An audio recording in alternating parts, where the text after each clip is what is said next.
ఇక all party మీటింగ్కు రావాలని మాట వరుసకు చెప్పారనడంపై కాంగ్రెస్ ఎంపీ బలరాం నాయక్ మండిపడ్డారు. తెలంగాణ అభివృద్ధి కోసం నిన్నటి సమావేశానికి కేంద్ర మంత్రులు బండి సంజయ్, కిషన్ రెడ్డి వచ్చి ఉండాల్సిందని అన్నారు. బీజేపీ, బీఆర్ఎస్ రెండూ ఒకటేనని, ఒక పార్టీ అయితే వస్తుందని అనుకున్నామన్నారు. కాంగ్రెస్పై కుట్రలు చేయడం తప్ప వాళ్ళకి వేరే పని లేదని విమర్శించారు.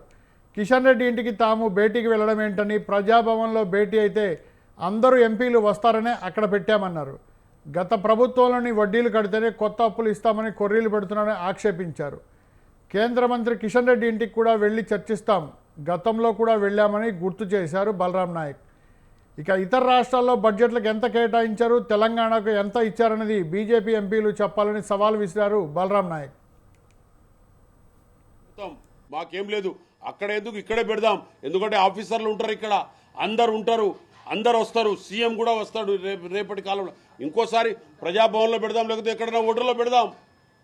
ప్రజాభవన్లో పెడదాం, ప్రజల భవనం అది మాది ఒక్కలది కాదు, అది అందరిది. వాళ్ళు కూడా 8 మంది ఎంపీలు గెలిచింది కదా, అది ప్రజాభవనం. ప్రజాభవనంకి రండి, లేకపోతే ఎక్కడైనా ఓటర్లో పెడదాం. హైదరాబాద్లోనే మనకు రావాల్సింది ఆఫీసర్లు కూడా రావాలి కదా, టోటల్ ఆఫీసర్లు కూడా రావాలి, ఆల్ ఇన్ఛార్జ్ ఆఫీసర్లు రావాలి, కలిసి పెడదాం. మన రాష్ట్రానికి ఉన్న ప్రాబ్లం ఏంటిది, మనం తెచ్చేది ఏంటిది, చేసేది ఏంటిది, రమ్మనే పిలుచుడు కాదు. మరి ఆ రోజుల్లో మేము జీరోలా మాట్లాడేటప్పుడు